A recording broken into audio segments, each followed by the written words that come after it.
Imagination because of the part it played in rebuilding my life, but that is not wholly so.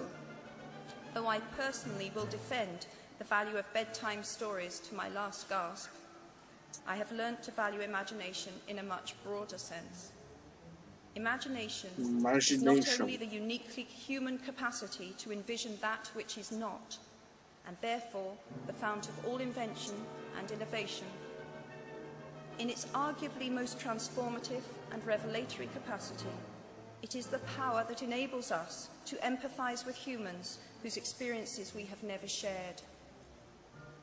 One of the greatest formative experiences of my life preceded Harry Potter, though it informed much of what I subsequently wrote in those books. This revelation came in the form of one of my earliest day jobs.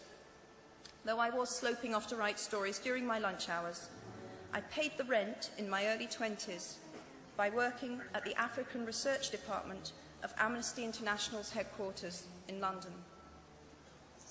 There in my little office, I read hastily scribbled letters smuggled out of totalitarian regimes by men and women who were risking imprisonment to inform the outside world of what was happening to them.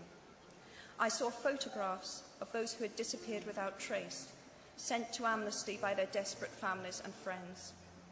I read the testimony of torture victims and saw pictures of their injuries. I opened handwritten, eyewitness accounts of summary trials and executions, of kidnappings and rapes. Many of my co-workers were ex-political prisoners, people who had been displaced from their homes or fled into exile because they had the temerity to speak against their governments. Visitors to our offices included those who had come to give information or to try and find out what had happened to those they had left behind. I shall never forget the African torture victim, a young man no older than I was at the time, who had become mentally ill after all he had endured in his homeland. He trembled uncontrollably as he spoke into a video camera about the brutality inflicted upon him. He was a foot taller than I was and seemed as fragile as a child. I was given the job of escorting him back to the underground station afterwards, and this man, whose life had been shattered by cruelty, took my hand with exquisite courtesy and wished me future happiness. And as long as I live, I shall remember walking along an empty corridor and suddenly hearing, from behind a closed door, a scream of pain and horror such as I have never heard since. The door opened, and the researcher poked out her head and told me to run and make a hot drink for the young man sitting with her. She had just had to give him the news that in retaliation for his outspokenness against his country's regime, his mother had been seized and executed. Depois tem gente que quer defender miliciano, o cara que defende tortura, esses militares ditador. Não importa o lado, não tem como defender esse tipo de gente em hipótese nenhuma. Every day of my working week in my early 20s, I was reminded how incredibly fortunate I was to live in a country with a democratically elected government, where legal representation and a public trial were the rights of everyone. Every day, I saw more evidence about the evils humankind will inflict on their fellow humans to gain or maintain power. I began to have nightmares, literal nightmares, about some of the things I saw, heard, and read. And yet, I also learned more about human goodness at Amnesty International than I had ever known before. Amnesty mobilises thousands of people who have never been tortured or imprisoned for their beliefs to act on behalf of those who have. The power of human empathy leading to collective action saves lives and frees prisoners. Ordinary people whose personal well-being and security are assured join together in huge numbers to save people they do not know and will never meet. My small participation in that process was one of the most humbling and inspiring experiences of my life. Unlike any other creature on this planet, Human beings can learn and understand without having experienced. They can think themselves into other people's places. Of course, this is a power, like my brand of fictional magic, that is morally neutral.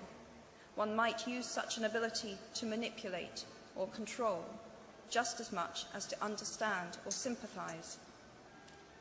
And many prefer not to exercise their imaginations at all.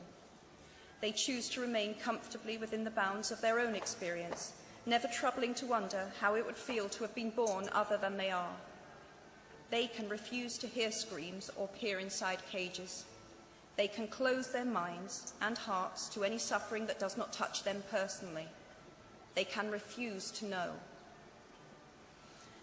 I might be tempted to envy people who can live that way, except that I do not think they have any fewer nightmares than I do.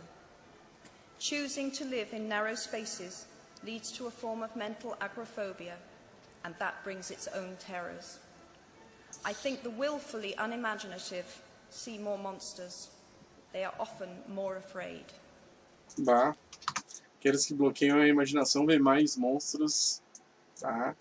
What is more, those who choose not to empathize enable real monsters.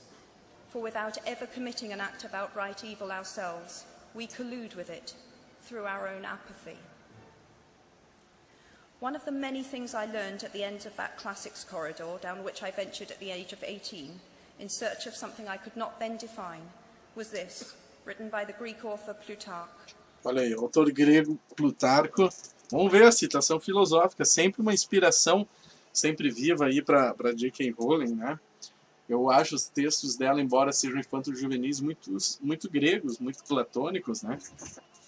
Então aqui, ó, o que conquistamos em nosso interior modifica a nossa realidade exterior. Né? What we achieve inwardly will change outer reality. That is an astonishing statement, and yet proven 1,000 times every day of our lives. It expresses in part our inescapable connection with the outside world, the fact that we touch other people's lives simply by existing. But how much more are you, Harvard graduates of 2008, likely to touch other people's lives? Your intelligence, your capacity for hard work, the education you have earned and received, give you unique, cara de cartola, burguês safado. Burguês safado. Even your nationality sets you apart. The great majority of you belong to the world's only remaining superpower. The way you vote, the way you live, the way you protest, the pressure you bring to bear on your government has an impact way beyond your borders. That is your privilege and your burden. If you choose to use your status and influence to raise your voice on behalf of those who have no voice, if you choose to identify not only with the powerful but with the powerless, if you retain the ability to imagine yourself into the lives of those who do not have your advantages, then it will not only be your proud families who celebrate your existence, but thousands and millions of people whose reality you have helped change. We do not need magic to transform our world. We carry all the power we need inside ourselves already. We have the power to imagine better. I am nearly finished. I have one last hope for you, which is something that I already had at 21. The friends with whom I sat on graduation day have been my friends for life. They are my children's godparents, the people to whom I've been able to turn in times of real trouble, people who have been kind enough not to sue me when I took their names for Death Eaters.